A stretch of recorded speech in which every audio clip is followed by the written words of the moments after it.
Assalamualaikum warahmatullahi wabarakatuh. Di sini kami akan mempresentasikan hasil kerja kelompok kami, kelompok 3, mengenai chapter 2 dan 3.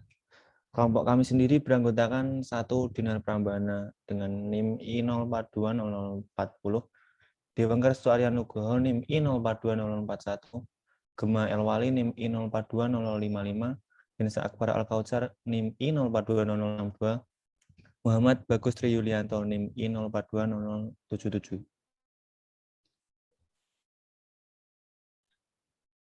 Next. Chapter 2 membahas tentang static and dynamic characteristic of signal atau karakteristik sinyal statis dan dinamis.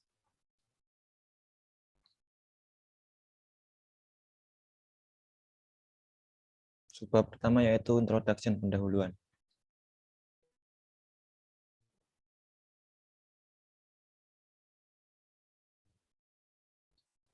Sebuah sistem pengukuran mengambil kuantitas input dan mengubahnya menjadi kuantitas output yang dapat diamati atau direkam, seperti pergerakan pointer pada dial atau besarnya tampilan digital. Bab ini membahas karakteristik dari kedua sinyal input ke sistem pengukuran dan sinyal output yang dihasilkan. Bentuk dan bentuk sinyal sering disebut sebagai bentuk gelombangnya. Bentuk gelombang berisi informasi tentang magnitudo dan amplitudo, yang menunjukkan ukuran kuantitas input dan frekuensi, yang menunjukkan cara sinyal berubah terhadap waktu. Pemahaman tentang bentuk gelombang diperlukan untuk pemilihan sistem pengukuran dan interpretasi sinyal yang diukur.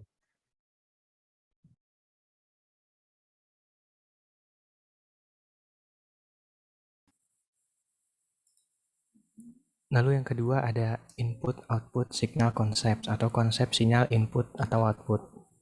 Next.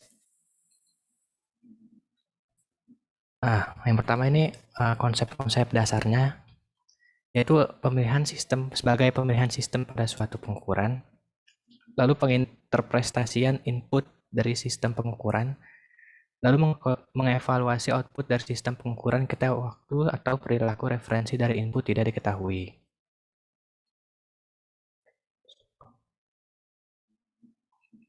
Nah, di sini ada salah satu contohnya, yaitu sistem pengukuran berdasarkan pada input sinyal pada ban ya.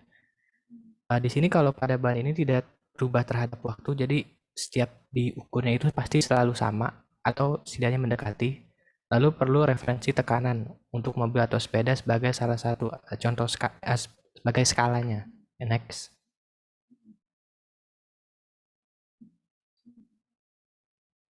Lalu yang kedua di sini ada contoh yang berubah terhadap waktu. Contohnya pada tekanan termodinamis, ada siklus Otto ya bisa dilihat di sini. Jadi berubah seiring waktu, tetapi membentuk siklus. Jadi akan berulang terus. Next.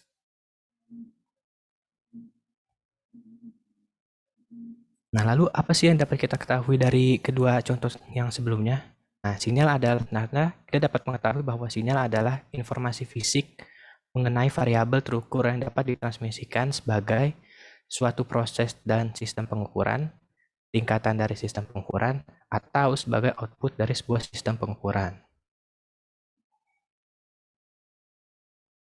Next.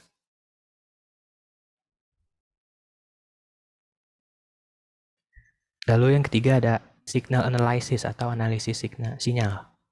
Next. Nah, setelah kita mengetahui tadi konsep dasarnya, kita masuk ke analisis sinyal. Nah, pengukuran sinyal itu dapat berupa analog terhadap waktu discrete continue dan digital. Nah, pada subbab ini kita membahas tentang analog yang menghasilkan besaran terhadap waktu. Nah, di sini ada contohnya. Lalu ada rumus rata-ratanya, nilai rata-ratanya yang ada di sebelah kanan. Next. Nah, setelah kita tahu tadi, maka pada suatu sinyal ini pasti ada suatu daya yang hilang atau yang loss. Dapat dirumuskan sebagai berikut. I kuadrat R. Nah, setelah itu kita integralkan untuk mencari daya yang loss terhadap waktu atau pada waktu tertentu.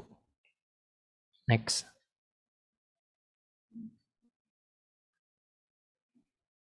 Nah, setelah itu kita dapat memakai rumus RMS ya, atau root mean square. Nah, RMS value dicari untuk mendapatkan arus efektif yang mengalir pada suatu waktu. Contohnya dari T1 hingga T2. Maka rumusnya sebagai berikut. Tinggal diakarin aja ya. Dengan syarat resistansinya itu konstan.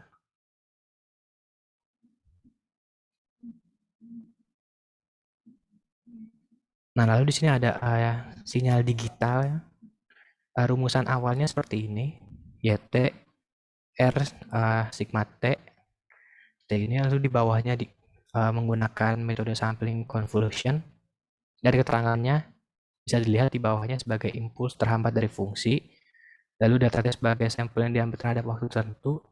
Nah, yang paling bawah ini adalah N diferensiasi T, T2 sama dengan T2 sampai T1 sebagai total sampel yang diambil dari pengukuran fungsi yang tadi. Fungsi Y terhadap T. Next. Nah, lalu rumusnya bisa dikatakan sebagai 1/N dari sigma mulai dari I sama dengan 0 hingga N-1 YI. Lalu jika dipakai kepada root mean square, maka rumusnya sama seperti yang tadi. Next.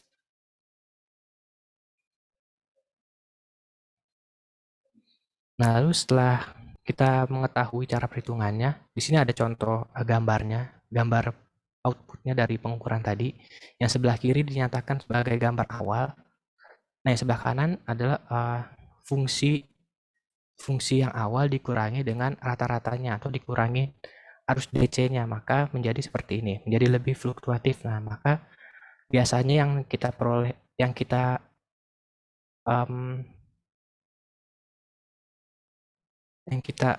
analisis yang sebelah kanan. Next.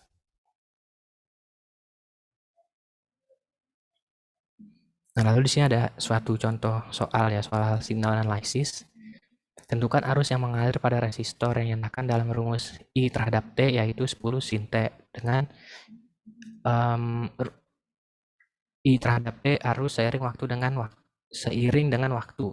Maka tentukan rata-rata dan RMS arus dari 0 sampai TF. Saat TF sama dengan Pi dan saat TF sama dengan 2Pi. Lalu diketahui fungsinya sebagai 10 sin T.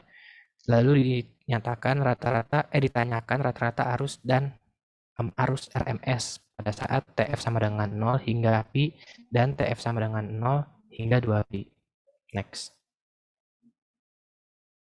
Setelah itu kita masukin rumus ke yang tadi, maka didapat rata-ratanya sebagai berikut. Rumusannya 1/TF min 10 cos T dari 0 hingga TF. Nah, pada saat TF-nya itu Pi, maka rata-ratanya itu 20/Pi. Lalu pada saat TF-nya 2Pi, maka rata-ratanya menjadi 0 atau mendekati 0. Nah, setelah itu kita mencari IRMS atau I efektif dari fungsi yang tadi. Maka didapat paling bawah. Saat TF-nya Pi, maka nilainya 50. Dan saat TF-nya 2Pi, nilainya juga sama, akar 50.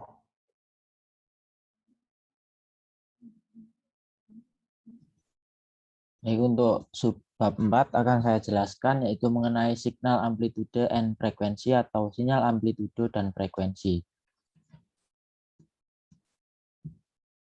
Sinyal amplitudo dan frekuensi.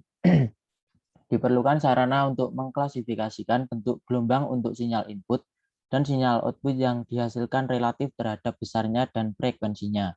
Akan sangat membantu apabila perilaku sistem pengukuran dapat didefinisikan dalam hal respons mereka terhadap jumlah dan jenis sinyal input yang terbatas. Pada kenyataannya, sinyal yang sangat kompleks, bahkan yang bersifat non-deterministik, dapat diperkirakan sebagai serangkaian fungsi sinus dan kosinus yang tak terbatas. Metode mengekspresikan sinyal yang begitu kompleks seperti serangkaian sinus dan kosinus disebut analisis Fourier. Bisa dilihat pada gambar sebelah kiri, pemisahan cahaya putih ke dalam spektrum warnanya. Warnanya itu sesuai dengan frekuensi atau panjang gelombang tertentu. Kemudian terdapat sinyal periodik. Penerapan hukum kedua Newton untuk sistem ini menghasilkan persamaan yang mengatur untuk perpindahan Y sebagai fungsi waktu. Bisa dilihat persamaan di atas. Kemudian pada gambar sebelah kiri, untuk pegas linier, gaya pegas F, dan perpindahan Y terkait dengan F sama dengan KY, di mana K adalah konstanta proporsionalitas yang disebut konstanta pegas. Kemudian, bentuk umum dari penyelesaian pada kondisi sistem massa pegas ideal ketika tidak ada gaya eksternal yang diterapkan adalah persamaan sebelah kanan. Y sama dengan A cos WT plus B sin WT. Kemudian analisis frekuensi. Sinyal kompleks apapun dapat dianggap terdiri dari fungsi sinus dan kosinus dengan periode dan amplitudo yang berbeda atau seri Fourier yang ditambahkan bersama-sama dalam seri trigonometri tak terbatas. Frekuensi dapat ditentukan setelah sinyal dipecah menjadi rangkaian fungsi periodik. Kemudian definisi yang terkait analisis Fourier.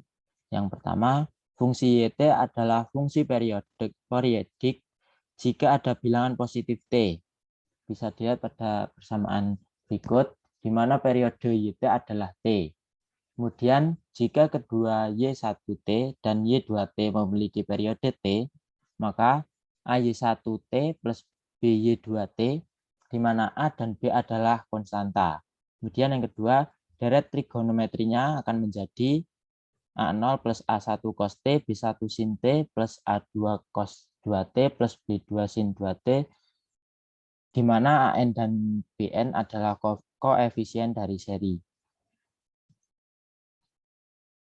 Kemudian Fourier series and coefficient. Sebuah fungsi periodik YT yang mempunyai T2pi harus diwakili oleh seri trigonometri, sehingga untuk setiap T bisa dilihat pada persamaan berikut.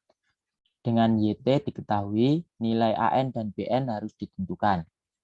Kemudian persamaan tersebut diintegralkan dari min pi sampai pi, sehingga diperoleh persamaan berikut. Kemudian diperoleh nilai AN dan BN-nya adalah sebagai berikut seperti persamaan sebelah bawah kanan. Nah, gambar di atas ini merupakan mode getaran untuk senar yang dipetik di bagian tengahnya. Kemudian terdapat Fourier coefficient for function having a arbitrary period. Koefisien deret trigonometri yang mewakili fungsi yang memiliki periode sembarang T diberikan oleh rumus Euler pada persamaan di atas, di mana N123 dan T2pi/W adalah periode YT. Deret trigonometri yang dihasilkan dari koefisien ini adalah deret Fourier dan dapat ditulis sebagai persamaan berikut. YT sama dengan, kemudian serangkaian sinus dan kosinus dapat ditulis sebagai deret, baik sinus atau kosinus melalui pengenalan sudut fase. Sehingga deret Fourier dalam persamaan di atas adalah, bisa dilihat pada persamaan di atas.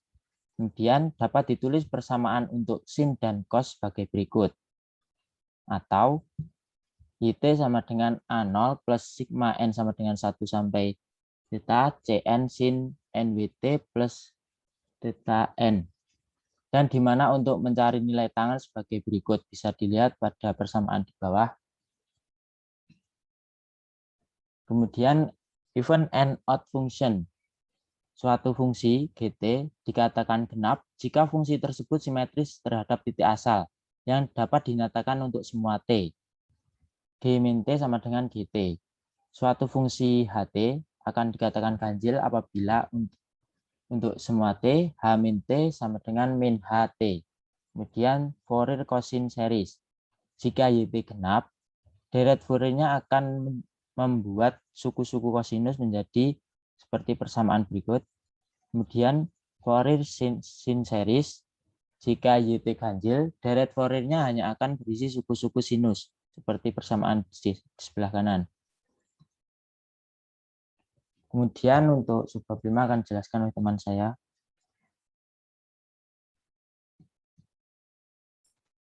Oke, yang selanjutnya itu Fourier transform and the frequency spectrum atau transformasi Fourier dan spektrum frekuensi. Next.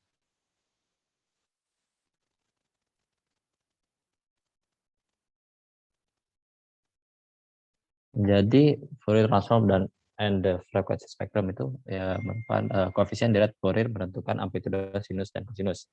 Masing-masing memiliki frekuensi tertentu. Meskipun teori analisis Fourier menunjukkan bahwa setiap fungsi dapat dinyatakan sebagai deret Fourier, analisis yang disajikan sejauh ini belum memberikan teknik khusus untuk menganalisis sinyal yang diukur. Teknik seperti itu untuk dekomposisi sinyal dinamis terukur dalam hal amplitude dan frekuensi. Mungkin dalam persamaan itu bisa lihat rumus di samping, yaitu AN dan BN. Next.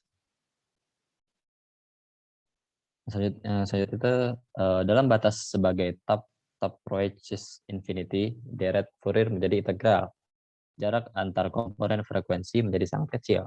Koefisien AN dan BN menjadi fungsi frekuensi yang kontinu dan dapat dinyatakan sebagai A omega dan B terkurung omega seperti rumus di samping. Next. Jadi persamaan untuk menyelesaikan permasalahan itu seperti rumus yang di bawah itu Y terkurung omega sama dengan A omega min I B terkurung omega, di mana I itu merupakan akar min 1 yang kemudian menjadi seperti rumus di bawah yang merupakan persamaan 2.28 yang memperkenalkan di mana identitas E pangkat min I 0 min I theta itu sama dengan cos theta min I sin theta yang selanjutnya akan menjadi seperti rumus yang di bawahnya.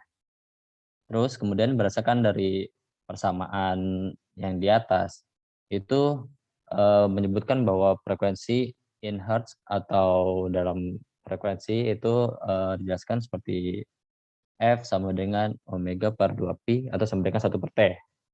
Maka persamaan tersebut menjadi Y kurung F integral infinity sampai min infinity Y akar kurung TE pangkat min I 2pi FT per D atau FT DT.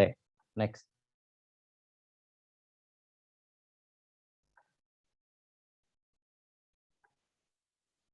Nah, dari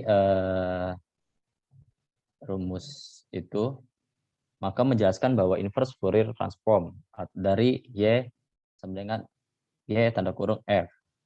Seperti rumus yang ditampilkan di presentasi. Maka the Fourier transform yaitu Fourier transform itu kompleks number mempunyai having magnitude n plus yang seperti dijelaskan pada yang dituliskan persamaannya seperti di layar. Maka the magnitude atau magnitude dari Y tanda kurang F itu juga bisa disebut modulus atau diberikan persamaan seperti yang di pojok kanan atas itu, dan disebutkan dan dideskripsikan menjadi seperti persamaan yang di bawahnya, yaitu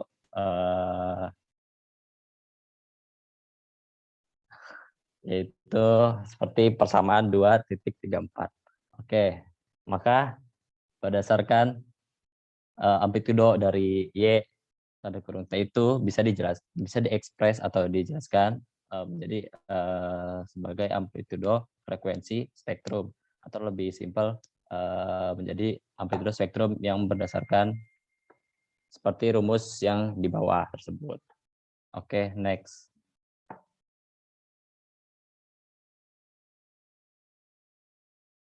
Jadi create Fourier transform atau sistem akuisisi data berbasis komputer adalah metode yang paling umum untuk merekam data. Data ini diperoleh selama periode waktu yang terbatas daripada periode waktu tak terbatas yang nyaman secara matematis.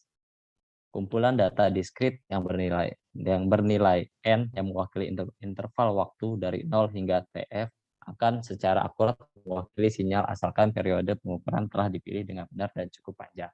seperti yang dijelaskan seperti persamaan di bawah. Oke, next.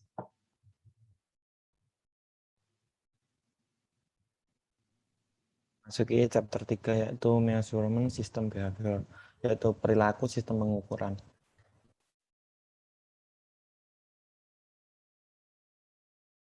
General model for measurement system. Model umum untuk sistem pengukuran. Semua sinyal input dan output dapat secara luas diklasifikasikan sebagai statis, dinamis, atau beberapa kombinasi dari keduanya. Untuk sinyal statis, hanya besarnya sinyal yang diperlukan untuk merekonstruksi sinyal input berdasarkan sinyal output yang ditunjukkan. Sedangkan pada sinyal dinamis, lebih dari satu sinyal yang dibutuhkan untuk merekonstruksi ulang sinyal inputnya.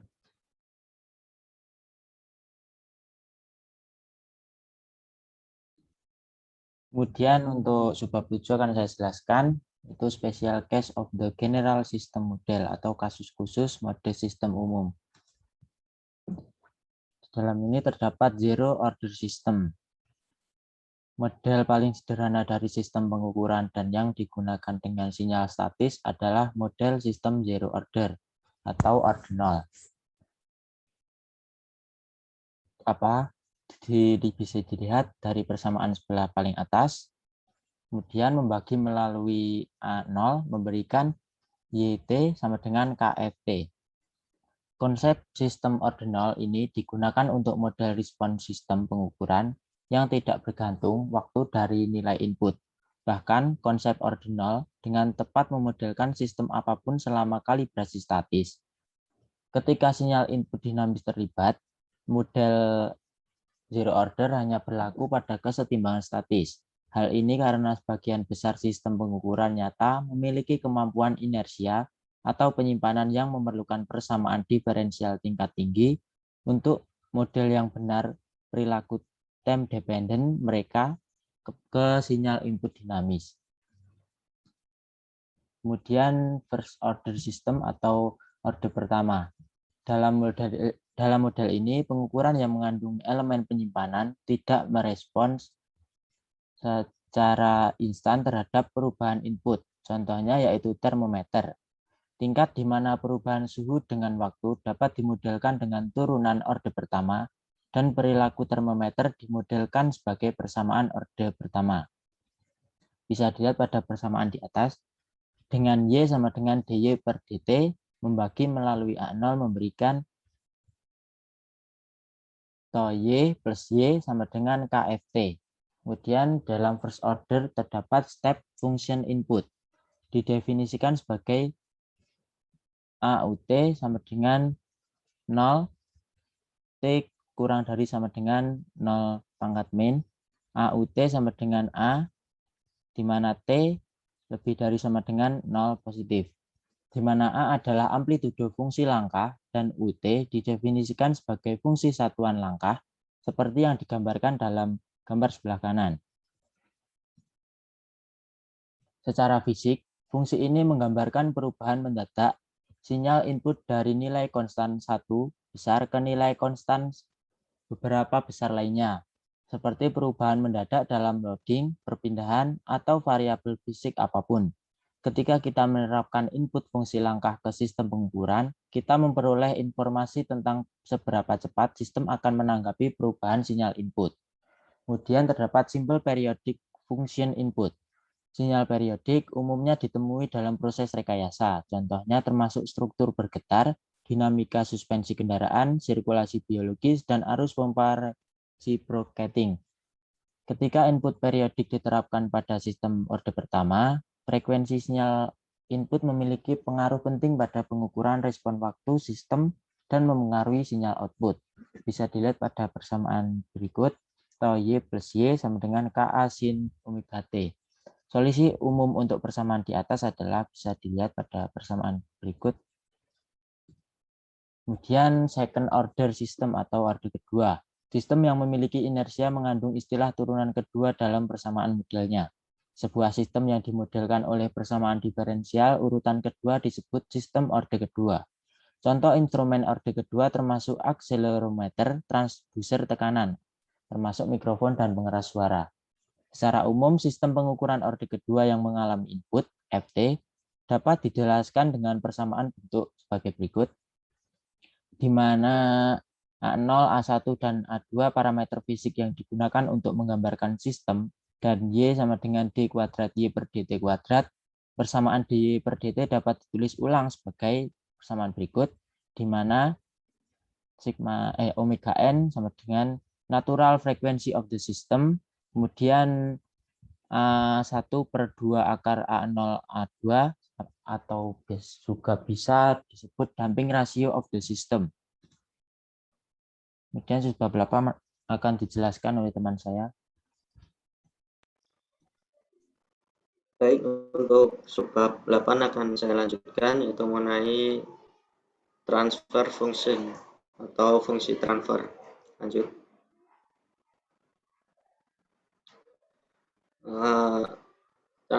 Transfer function persamaan awal yaitu seperti gambar berikut ini, yaitu sistem pengukuran menggunakan sinyal input FT dengan beberapa fungsi GS dan untuk menunjukkan sinyal output YT.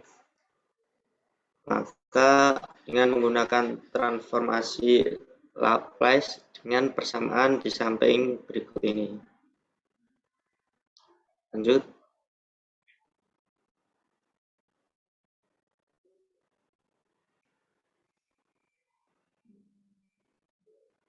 Dari persamaan di sisi kiri atas ini, kemudian di mana Y0 sama dengan Y dalam kurung 0, sehingga dapat ditulis persamaan di atas kanan berikut ini, mana YS sama dengan GS KFS plus GS GS.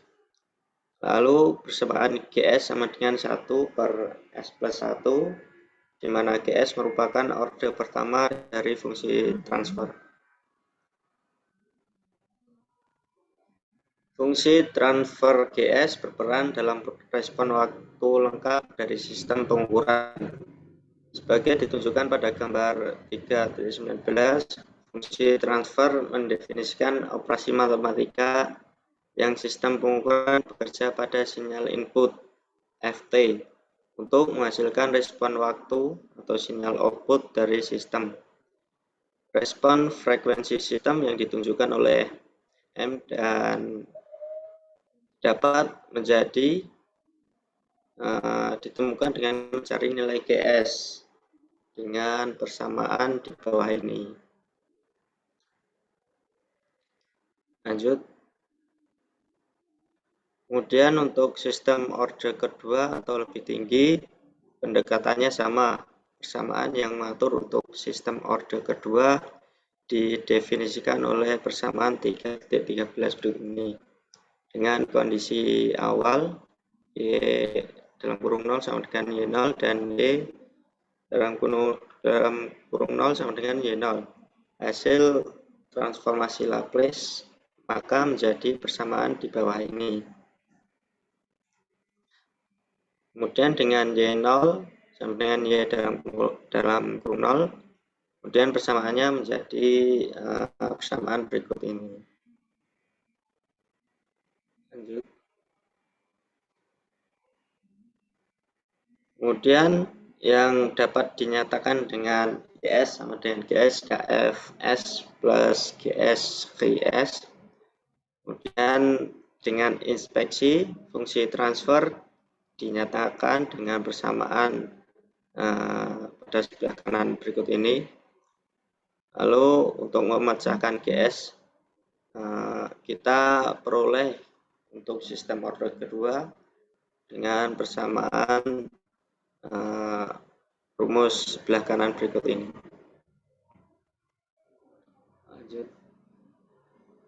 Kemudian fase linearity atau linearitas fase. Lanjut.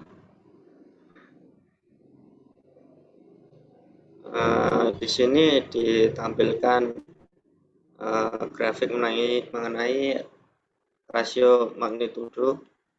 Dari gambar di atas diketahui bahwa sistem memiliki rasio redaman mendekati 0,7, memiliki rentang frekuensi di mana M adalah dan rentang frekuensi yang sama mengalami pergeseran fasa pada dasarnya bervariasi secara linear dengan frekuensi.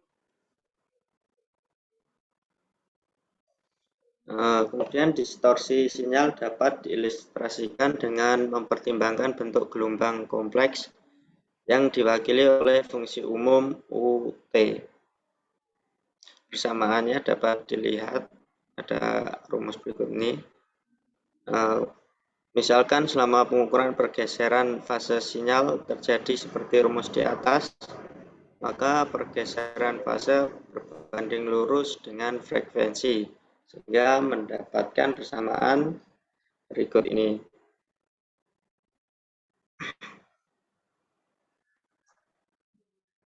Lanjut.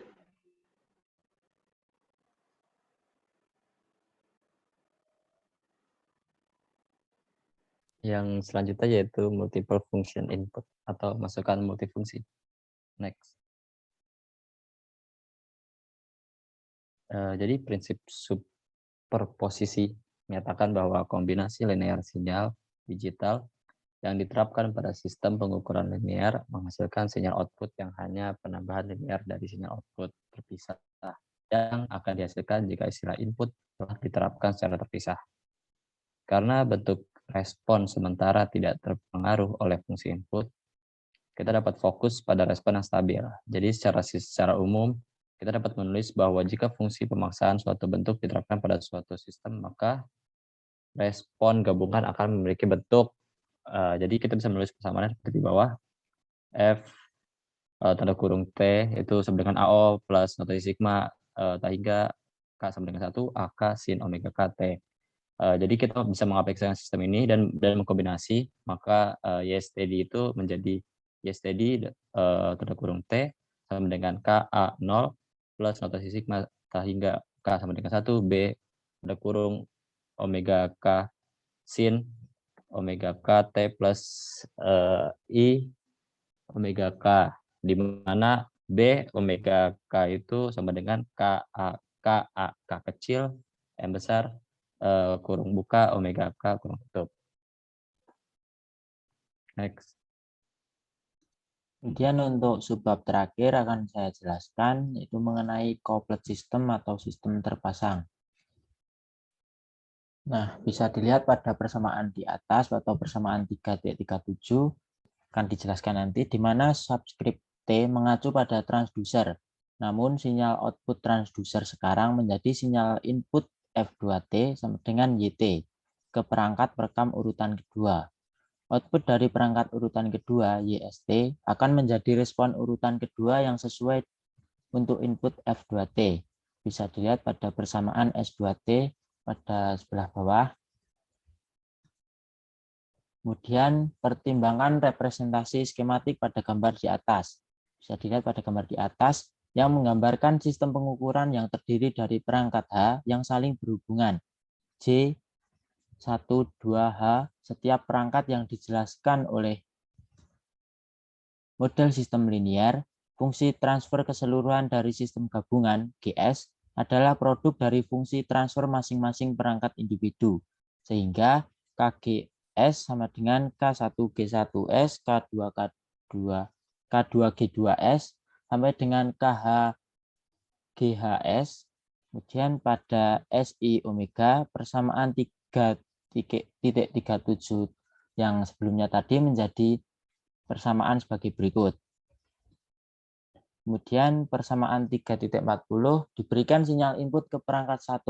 Sinyal output stabil sistem pada perangkat H akan dijelaskan oleh respon frekuensi sistem, di mana K sama dengan K1, K2 sampai dengan KH. Kemudian rasio besar sistem secara keseluruhan adalah produk M omega sama dengan M1 omega, M2 omega sampai dengan MH omega. Dan pergeseran fase sistem secara keseluruhan adalah jumlah sebagai persamaan sebagai berikut, ada di bawah. Sekian. Sekian presentasi dari kelompok 3. Apabila ada salah kata mohon maaf. Wassalamualaikum warahmatullahi wabarakatuh.